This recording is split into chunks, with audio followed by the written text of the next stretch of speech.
Good afternoon, it's Artzenin.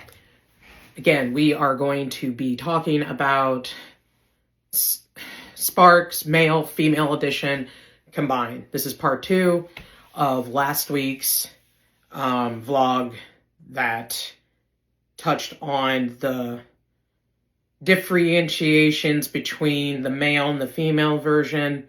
Okay, so today we're touching specifically on the woman's race, which I still have yet to figure out, their motive, and why Commander Rodriguez, somebody who is supposed to be a Justicar, a person who has the people's security and safety at the forefront of his mind, that's his duty, why he is in league with Yaso Phelan.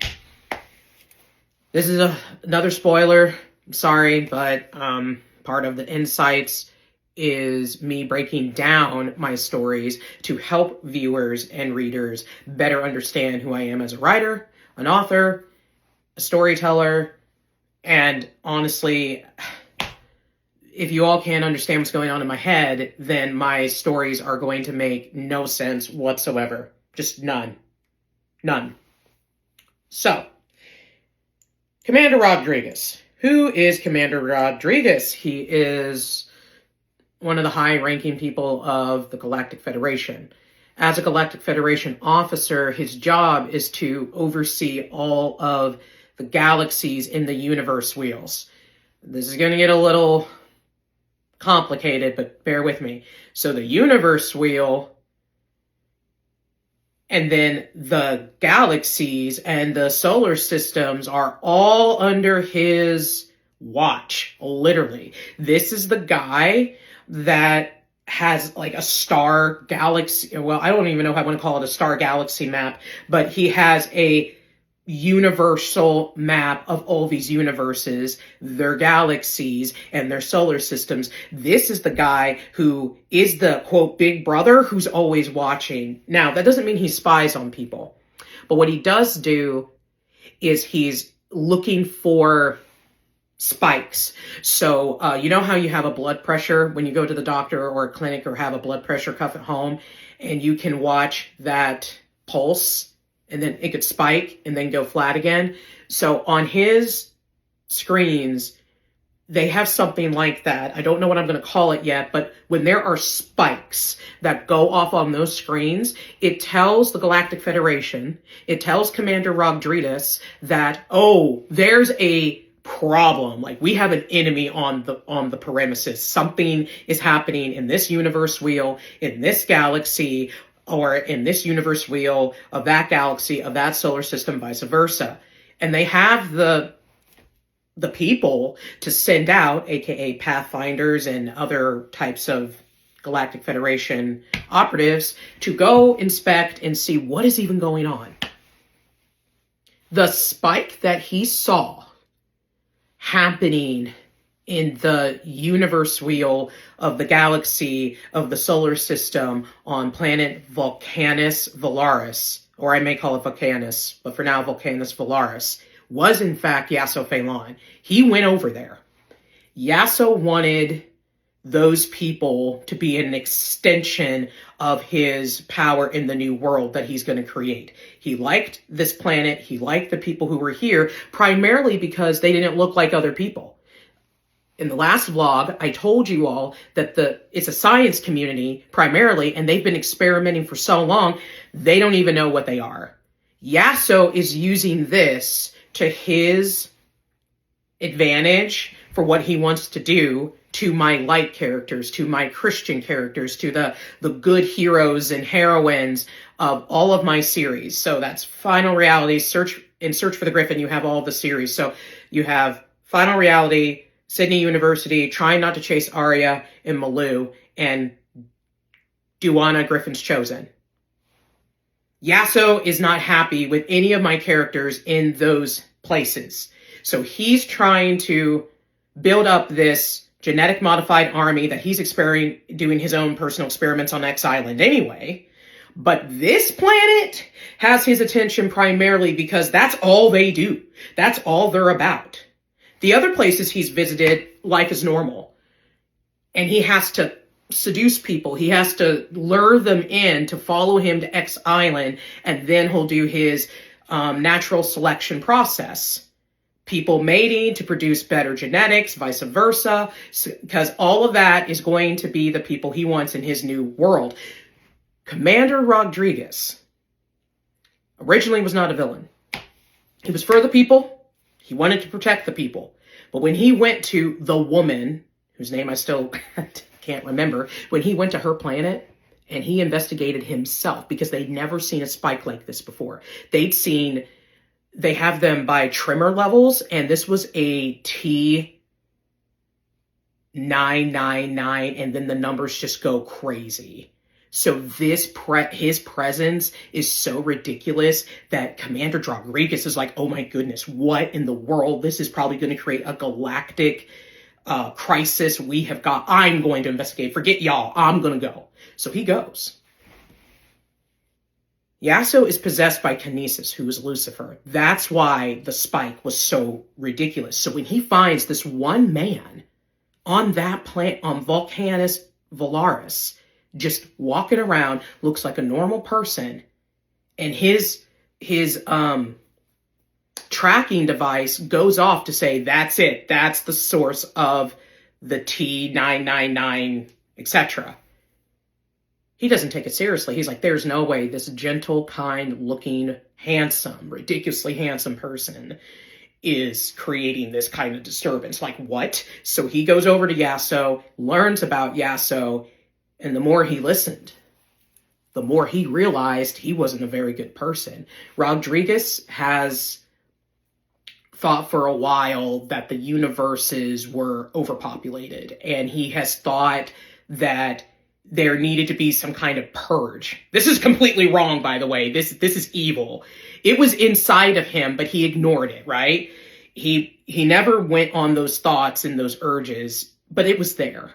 And he was always doing his job and being a good Samaritan to his company, to the Galactic Federation, to all the governing rulers in the solar systems on these planets. Like, he was the it boy. He was perfect for the job. Despite his personal inner flaws and biases, he kept it at bay. He never let it come out and work, ever.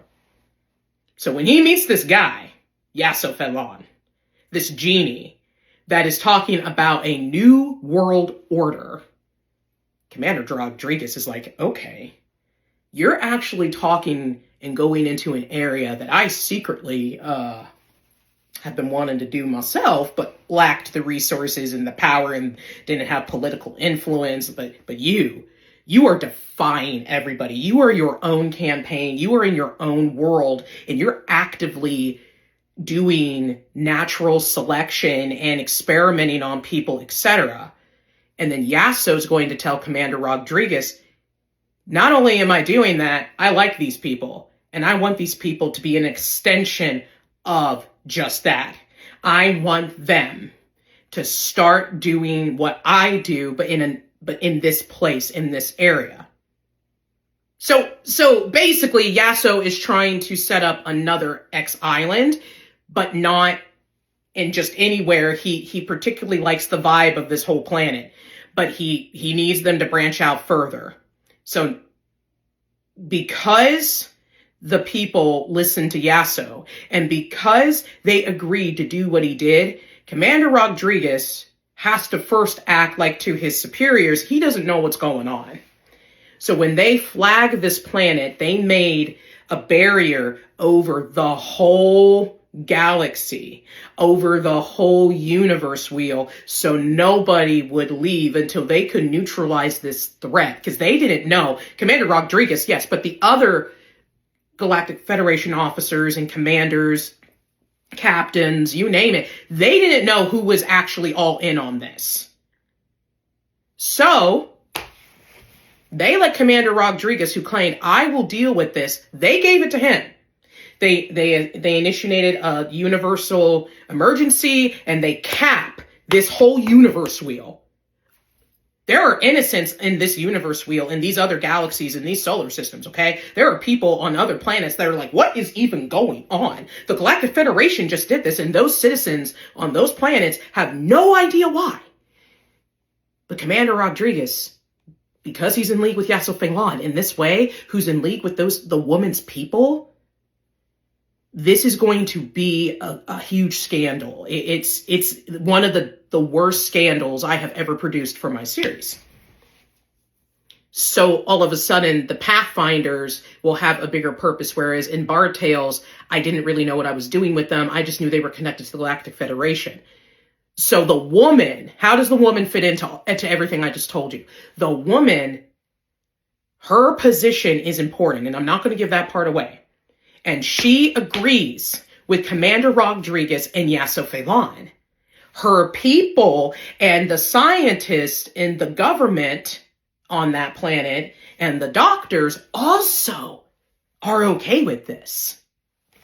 So the planet that they went to and sabotaged and destroyed and killed off everybody, the main reason that happened, it wasn't just because they had to take the planet captive and make it look like this accident happened up in space on that spaceship where Virity and Pathfinder 1511 were. They took over that planet that was owned by the Galactic Federation themselves. And they had supplied and supported and colonized that planet and the neighboring planets in that solar system of this galaxy where Virity was assigned to take these people, because their planet got attacked by, that's right, the woman's people. But no one knows that it's the woman's race that is doing all of these things. They're very stealthy and they're very good and they're getting away with it because Commander Rodriguez is giving them the Dwarven tech. They have Azure tech and Dwarven tech. The Dwarven tech is one of the most advanced techs outside of Azure. The Azures, they're good. Genies are better. And the Dwarves, they're kind of like a combination of the Genie's intelligence and the Azure's intelligence. So Dwarf tech is really state elite tire technology, equipment, software, you name it. So Commander Rodriguez is giving the woman's people this type of tech, software, weapons, gear, everything. And that is why the Galactic Federation cannot figure out where these attacks to these planets and these people getting, assassinated and taken over and wiped out, how that keeps happening. It's because of him. Because him, Yasser Fenglan, and the woman's people, the woman's government are all in the same bed. They're all working to help Yasser bring about this new world order. Virity has no idea that this is even a thing. Pathfinder 1511, when you read the male edition, he knows. Because Commander Rodriguez needed somebody corrupted to do the dirty work. He couldn't just talk to any kind of Pathfinder. So when he saw that 1511 had sabotaged his mission with 1611, who was Ramiro on planet Groove in the Tengoku solar system, he's thinking, oh, for once I got a Pathfinder who's corrupt. Pathfinders are justice people. They're not evil. This further explains why Pathfinder 1511 was on the spaceship in the jail sector. He didn't want to draw attention. It was supposed to be a silent mission. Virity was supposed to have woken up and taken the people and taken them to the planet. But because they got sabotaged by the woman and her people, Virity woke up and they thought they had killed her, but she lived. They sabotaged the cryosleep chamber. They didn't go in and gut people. They just cut off the cyber anesthesia and nutrients to those pods where those people were. So she woke up in the middle of that. So that's the male and female explained. Sparks is going to go in a very beautiful direction. It's just a matter of getting both editions wrote and all of these details carefully aligned so the whole story makes sense. That's it. Can't wait to see you in the next update. Much love. Bye.